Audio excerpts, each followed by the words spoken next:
This is the 15th century final manuscript. battle. Sometimes, it's amazing that, people in the 15th century, were they,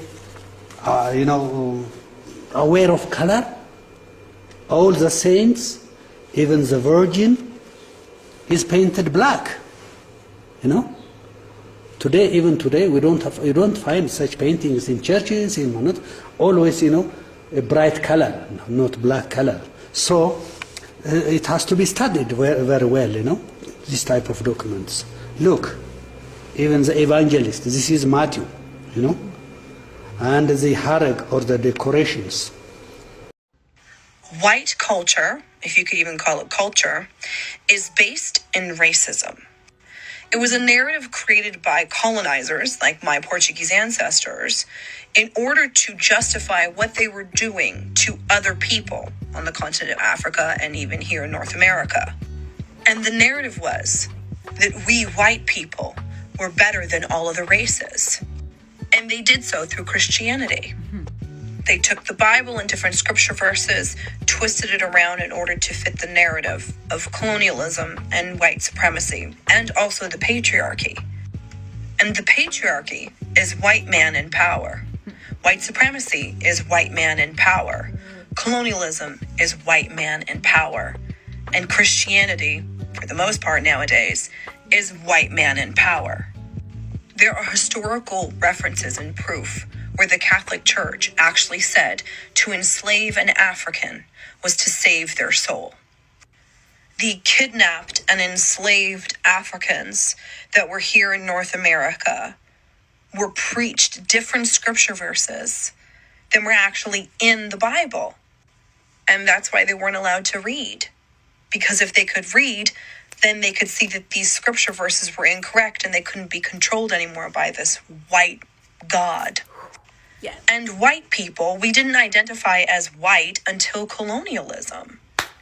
We identified as Portuguese or Latvian or German or Italian or French.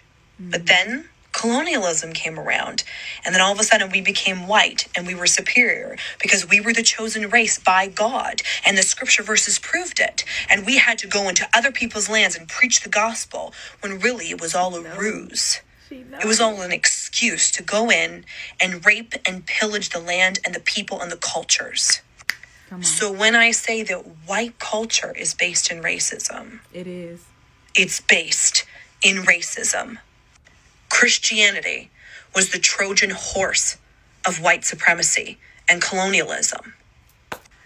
And Western Christianity, as we know today, is still based within superiority. Correct. All Christians think that they're better than everybody else. I grew up in it. I'm very familiar with the culture. Yes. And it's part of the problem.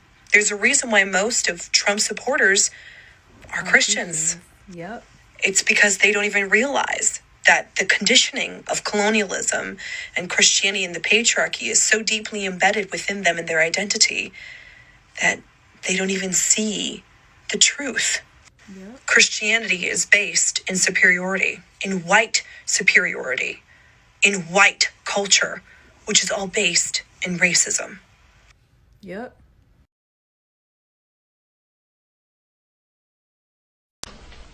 The first thing I want to talk about is in Exodus chapter 4, verses 6 and 7.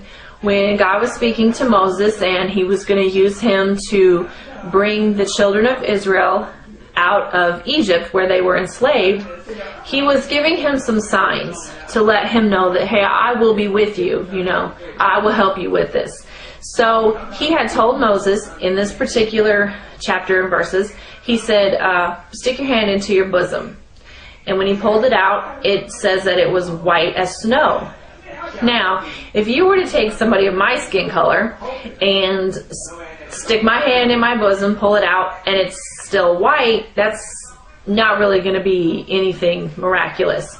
But now if you were to take a person of black skin and put their hand in their bosom, pull it out, and it's white, that would be pretty miraculous. Another example is of Miriam. In Numbers chapter 12 and verse 10, it says God turned her into a leper and she was white as snow. So if he turned her white, then she obviously had to be black to begin with.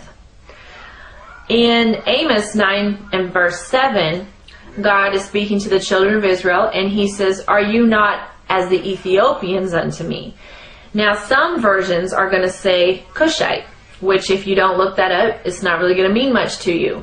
But if you look up the word Cushite, it's going to say Ethiopian. Now we all know Ethiopians are very, very dark-skinned people. And God was comparing his people, the children of Israel, to them.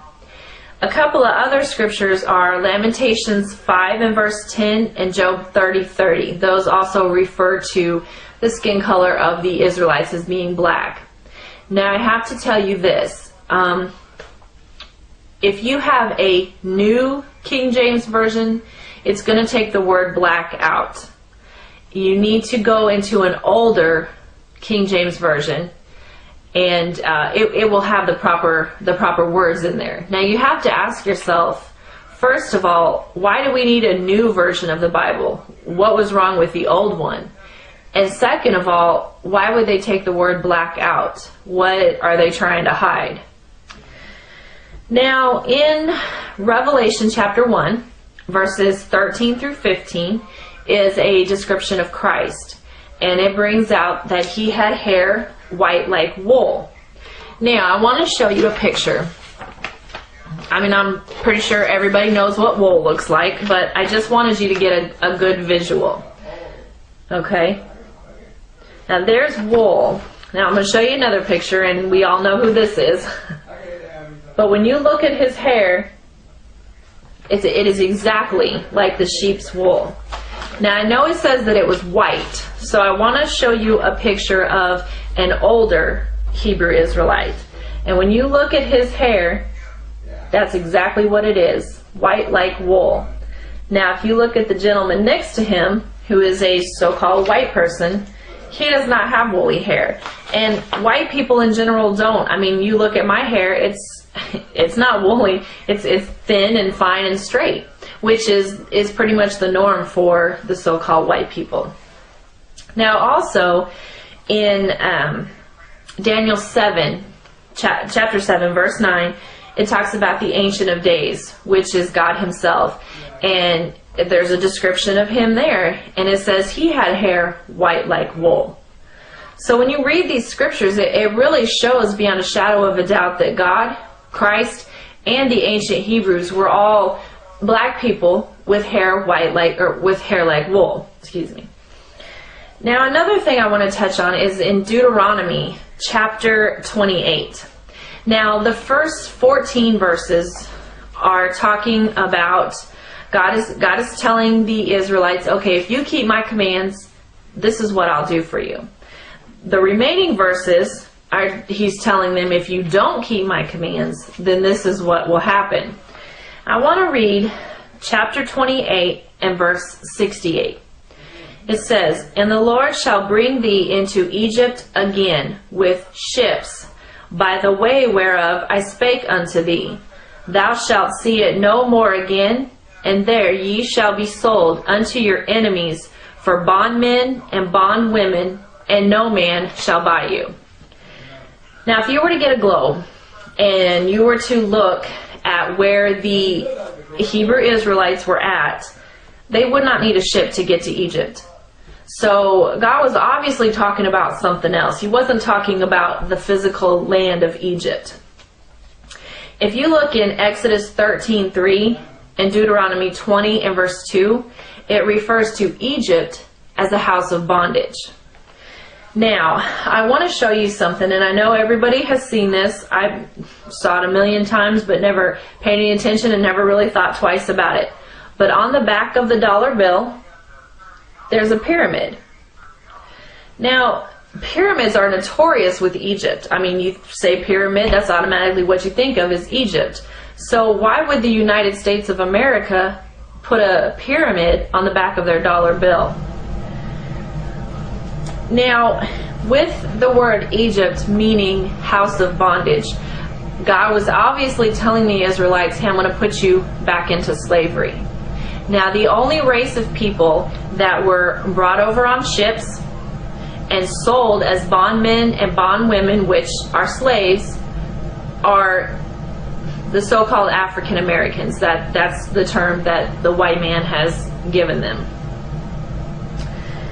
Now, like I said before, if after you do this research, which I don't expect you to take anything that I'm telling you, look it up for yourself, do the research. That's what I did. Anytime I was shown a scripture, shown something in a book, I'd look it up myself and do the same thing. And if at the end of that you still can't see it, then I really don't know what else to say. But I want the Black Hebrew Israelites, I'm trying to help to get them woke up and to see the rich heritage that they really have, and what a blessing to be one of God's chosen people. I mean, honestly, I'd give my left foot to be one of God's chosen people. So I'm just trying to help and get this out there, and I'm hoping that if one person listens to what I have to say and they see the truth, then great. I'm ecstatic. So I'm hoping that this helps, and I hope everybody enjoyed my video. Thank you.